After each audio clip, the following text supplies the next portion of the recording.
À qui irions-nous, Seigneur Jésus?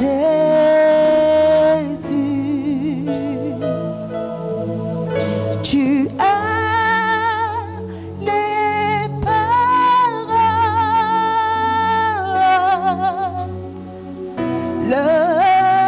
de la vie. À qui irions-nous, Seigneur Jésus?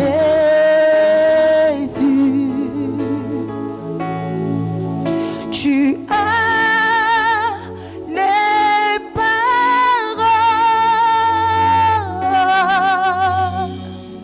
de la vie. À qui irions-nous? À qui irions-nous, Seigneur Jésus, mon sauveur? Tu as les paroles de la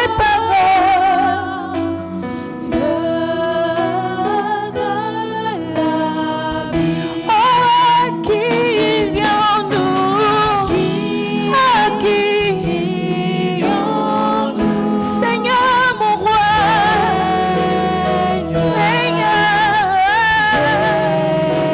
tu as les paroles de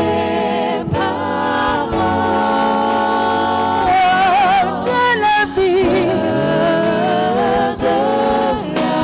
À qui irions-nous? À qui le chemin, la vie, la vérité? Toi seul as payé le prix. Toi seul as payé le prix. Oh ouais, tu as les paroles de la vie. À qui irions-nous? À qui la véritable source de vie? Jésus, tu as les paroles.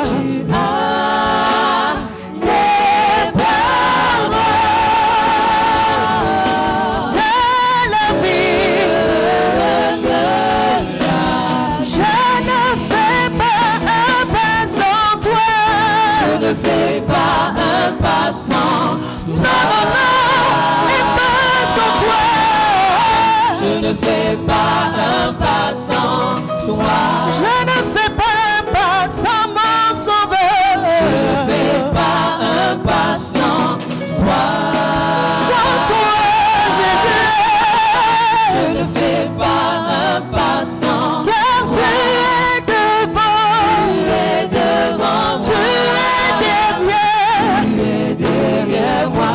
Autour de moi. Autour de moi.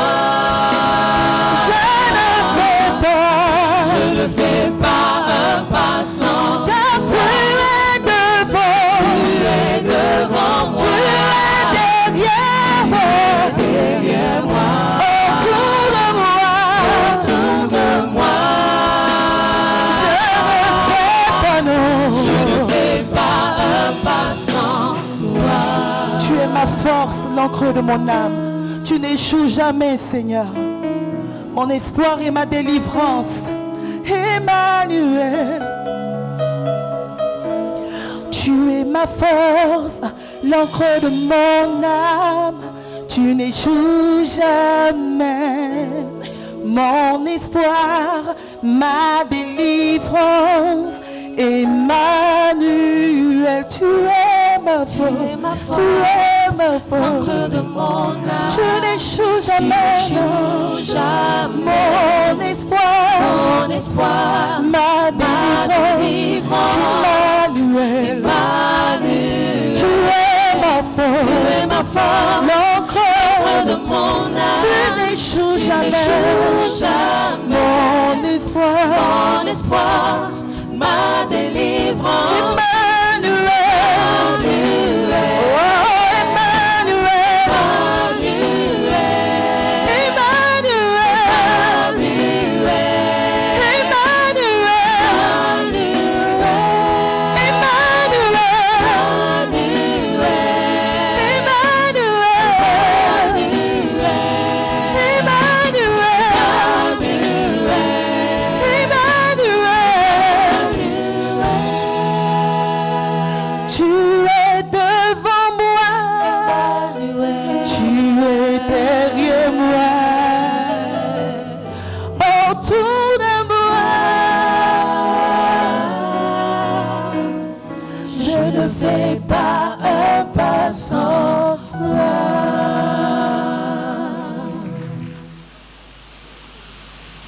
Jésus-Christ, notre Pâques. Tout le monde dit avec moi, Jésus-Christ, notre Pâques. Nous tirons ce titre de notre passage du jour, 1 Corinthiens 5, verset 7.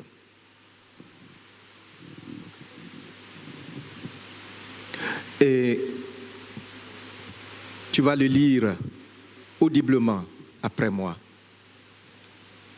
dans la version Louis II seulement. Faites disparaître le vieux levain, afin que vous soyez une pâte nouvelle, puisque vous êtes sans levain. Car Christ, notre Pâques, a été immolé.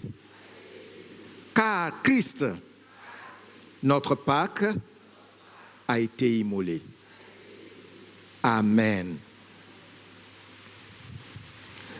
Dans son contexte général, quand vous prenez le chapitre 5 de l'épître aux Corinthiens, la première épître aux Corinthiens, l'apôtre est en train de dire qu'il doit avoir une rupture systématique entre notre ancienne vie et celle que nous avons maintenant en Jésus-Christ. Pourquoi? Il dit à cause de cela, parce que Jésus, notre Pâques, a été déjà immolé. Donc il donne la raison. Et pour faire cette rupture, il met le doigt sur ce qui fait que nos vies ne sont pas vraies avec nous-mêmes, ni vraies avec les autres, ni vraies avec Dieu. Il parle du levain. Je ne vais pas m'étendre sur ça aujourd'hui. Mais en fait, lorsque nous lisons, il dit donc, à ce point précis-là, c'est en fait une conclusion partielle du chapitre 5. Faites donc disparaître. Après tout ce que j'ai cité là, depuis le début jusqu'ici, faites disparaître le vieux levain. Le vieux levain. Donc, il est en train de dire en quelque sorte que le levain est un symbole de l'hypocrisie, du semblant. On présente une apparence que nous n'avons pas pour impressionner. Parce que le levain, si vous prenez un peu de farine et vous y mettez du levain, la farine va se gonfler, se donner une taille, un volume, en fait, qu'elle n'a pas en réalité. Et donc, l'apôtre dit, parce que Christ a été immolé, cette façon de chercher à impressionner, de présenter une face qu'on n'a pas, qu'on n'est pas réellement, il faut qu'on fasse disparaître cela de nos vies. Parce que Christ, notre Pâques, a été immolé. Donc voici un peu le contexte dans lequel nous sommes ce matin, dans lequel Paul fait cette déclaration. Et ce qui nous intéresse, notre focus ce matin, c'est cherchez à comprendre cette affirmation solennelle de l'apôtre Paul. Il dit quoi? Car Christ, notre Pâque, a été immolé.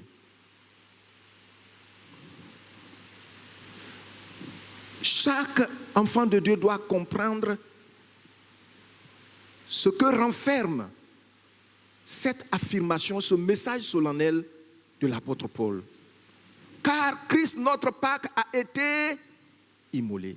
Alors avant de passer à la compréhension, faisons une observation seulement de cette partie, car Christ, notre Pâque, a été immolé. Voyons ça ensemble. Affichez la phrase. Car Christ, notre Pâque, a été immolé. Voici. Lorsque nous regardons, nous faisons une observation, nous découvrons certaines vérités. L'apôtre, il affirme premièrement que Christ est notre Pâque. Ça, c'est la première vérité qui ressort de cette déclaration solennelle. Christ est notre, tout le monde va le dire, 1 et 2. Encore s'il vous plaît. Donc, Christ est, nous tous, notre Pâque. Amen. La deuxième vérité qui ressort de cette déclaration solennelle est que non seulement Christ est notre Pâque, mais il est aussi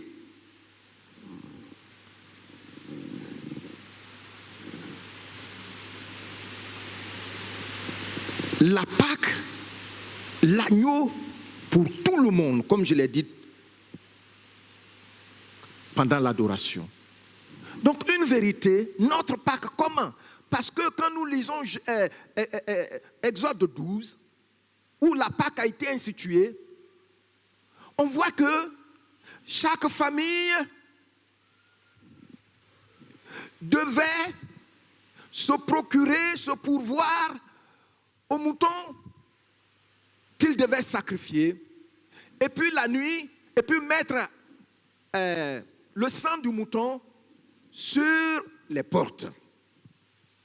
Comme ça, quand l'ange de la mort passerait, il verrait quoi? Le sang. Et il volerait outre.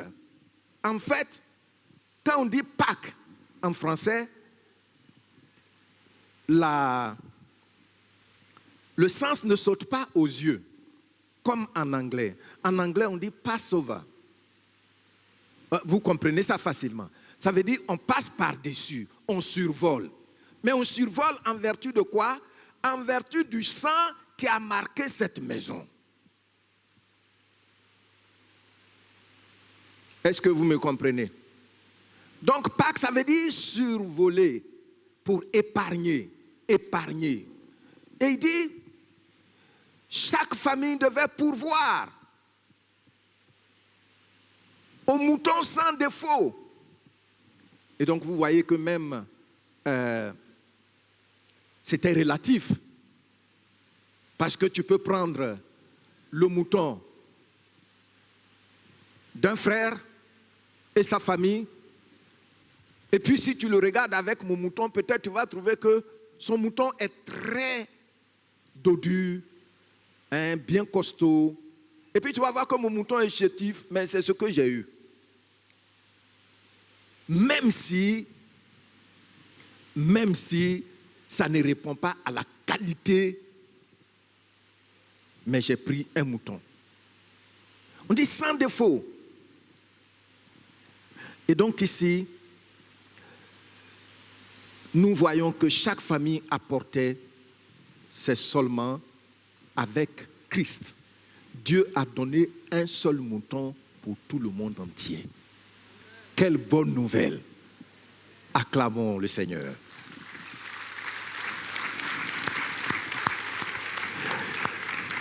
Alors, Paul dit, car Christ, notre Pâque,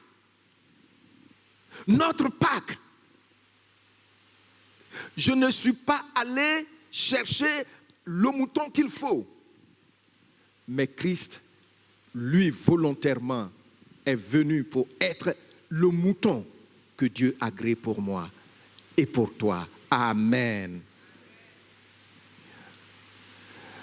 La troisième vérité, les moutons qu'ils ont offerts ce jour-là ont été égorgés. Avant qu'ils ne prennent le sang, et puis la nuit, ils ont mangé à la hâte. Donc, il dit, Christ est notre Pâque. Il a été, car Christ, notre Pâque, a été immolé. Donc, il est en train de dire, vous savez qu'il a été déjà offert en sacrifice, parce que immoler signifie offrir un sacrifice. Voilà.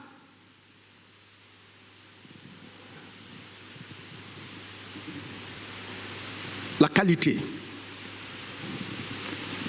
Christ, qui fait que chacun de nous ne se décarcasse plus pour chercher la qualité du mouton qu'il faut pour être épargné. Troisièmement, Christ effectivement est mort. Comme le mouton est mort pour une cause, épargner le peuple, Christ est mort pour nous.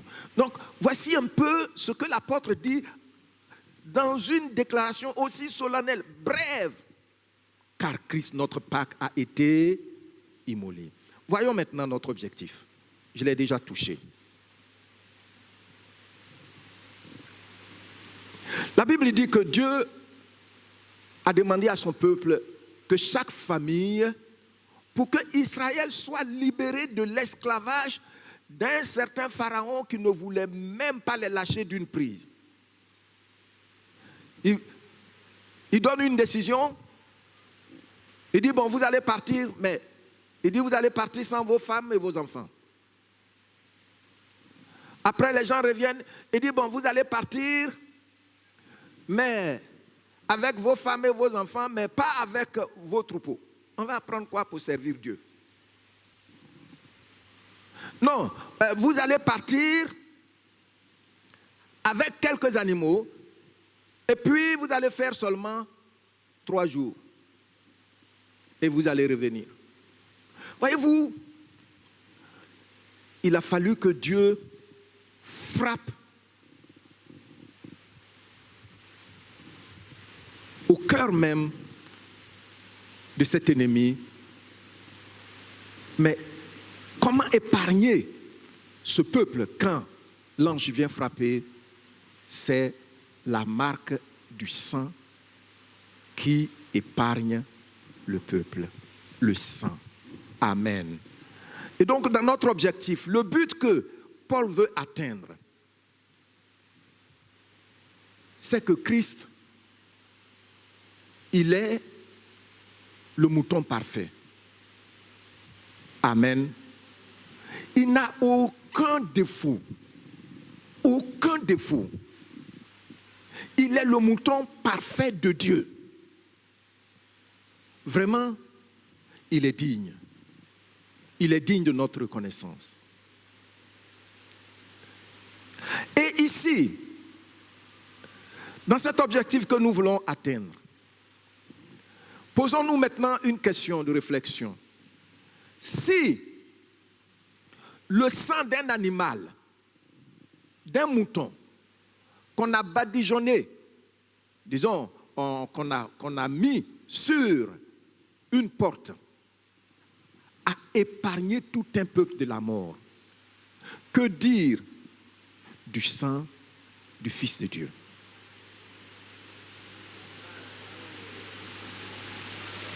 Que dire du sang de celui qui a traversé les cieux pour venir ici, pour donner sa vie? Alors, Paul veut attirer notre attention sur la valeur du sacrifice de Jésus-Christ. Si le sang d'un animal épargne tout un peuple, chaque famille, que dire du sang du Fils de Dieu? Mes bien-aimés, suivez-moi, s'il vous plaît. C'est plus que jamais important que chaque enfant de Dieu prenne le temps de méditer sur la valeur du sang de Jésus-Christ. Si le sang d'un mouton qui mange de l'herbe a épargné tout un peuple, que dire?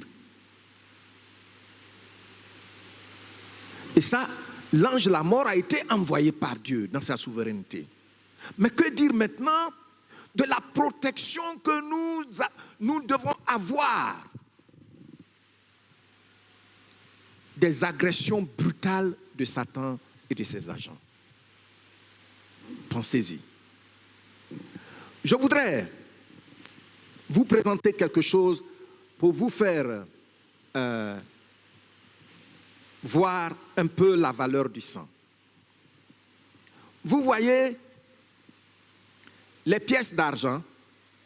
Prenez une pièce d'argent. Nous avons combien de faces? 2 faces. En fait, le sang, dans le règne de l'esprit, est la valeur de transaction spirituelle. C'est le sang qui sert de transaction dans le règne de l'esprit.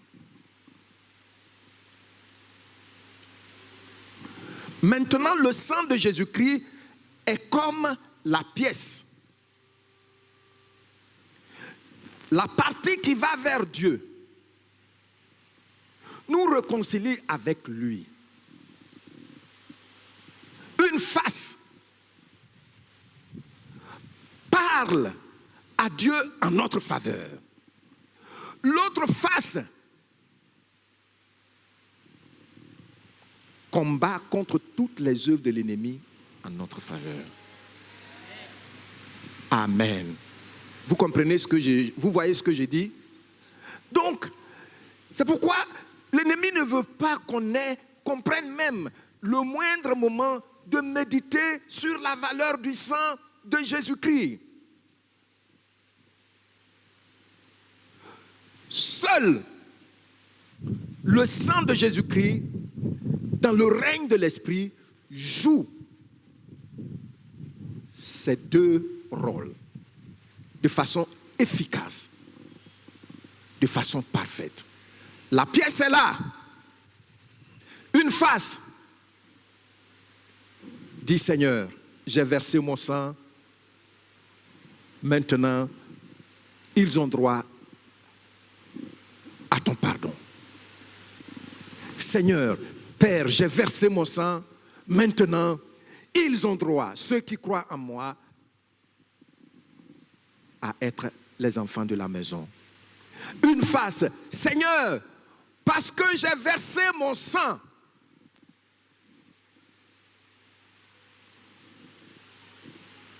ils ont maintenant droit à être déchargés de toute forme de malédiction devant toi. Seigneur, Père, j'ai versé mon sang. Et parce que j'ai versé mon sang, l'autre face maintenant dit au diable: tu ne peux pas. Tu es sur un terrain illégal. Tes œuvres ne sont plus fondées. Tu n'as plus de raison de détruire cette vie. Mais bien aimé, le sang de Jésus-Christ est tout puissant. Et le sang de Jésus-Christ parle à Dieu en notre faveur et combat par l'autre côté, l'autre face, combat le diable dans toutes ses stratégies pour détruire nos vies. Alléluia. Alléluia. C'est pour cela, rachetés par le sang de Jésus-Christ, nous devrions nous rassurer que ce sang agit en notre faveur. Et je vous l'ai déjà dit ici un vendredi, tu sais, le sang,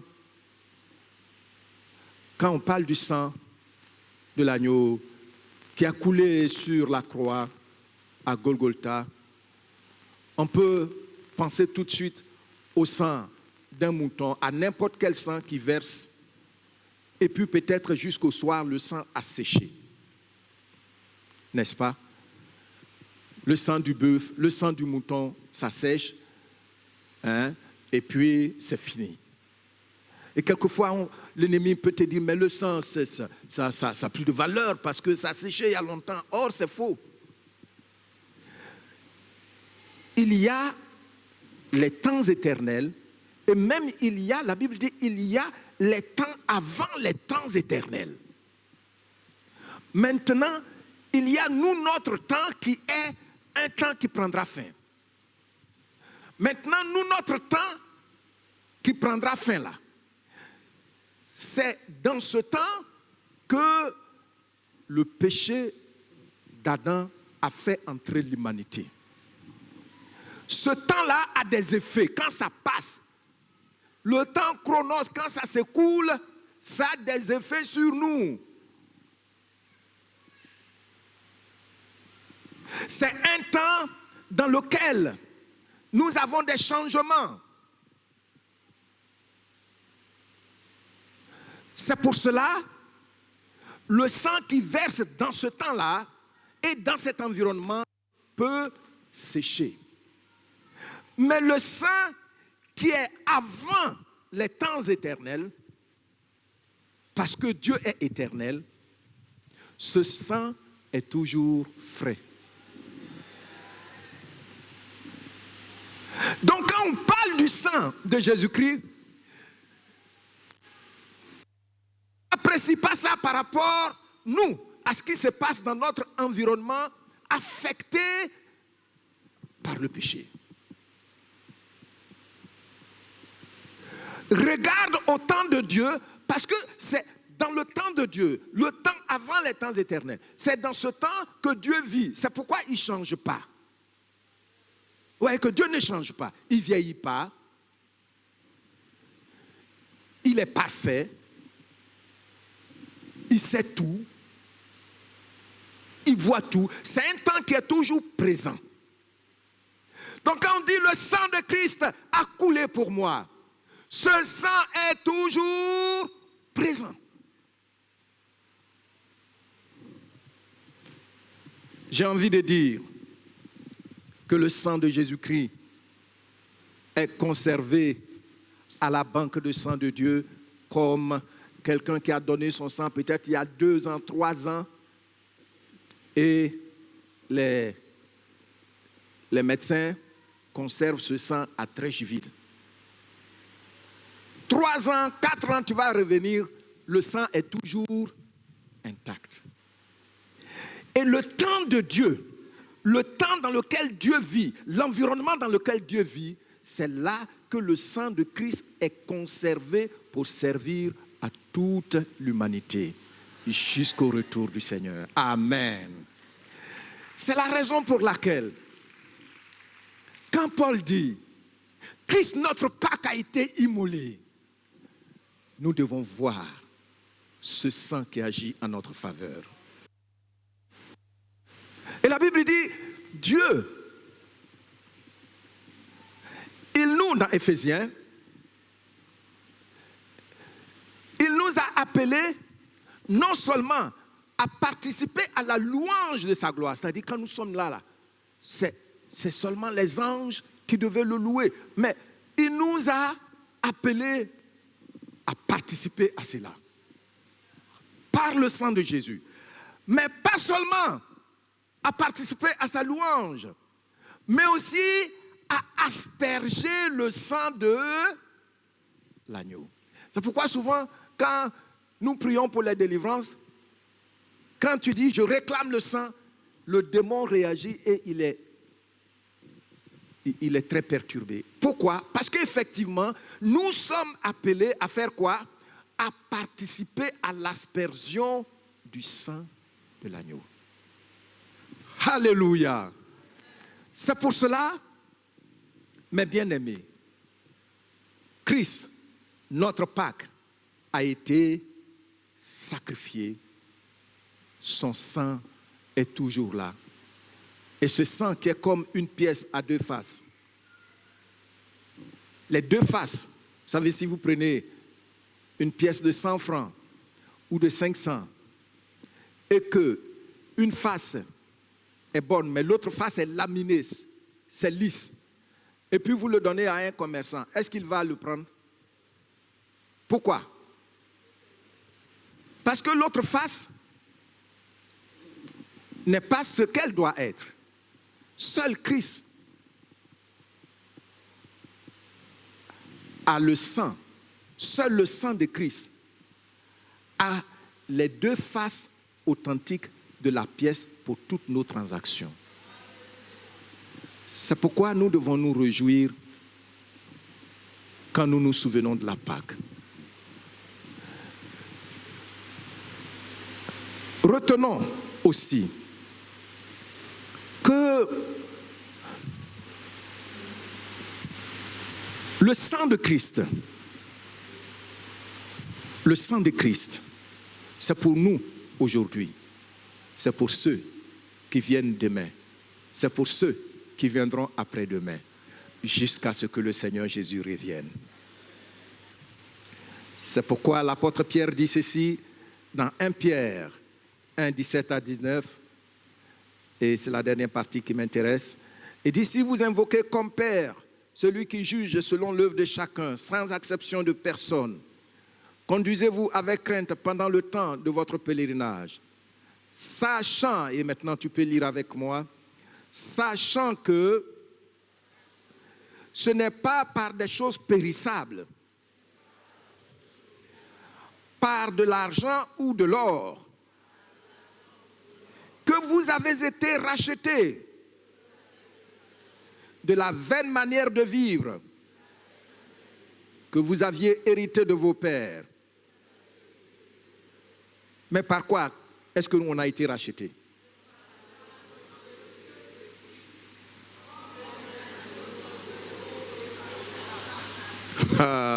Vous voyez, non? Mais par le sang précieux, regarde.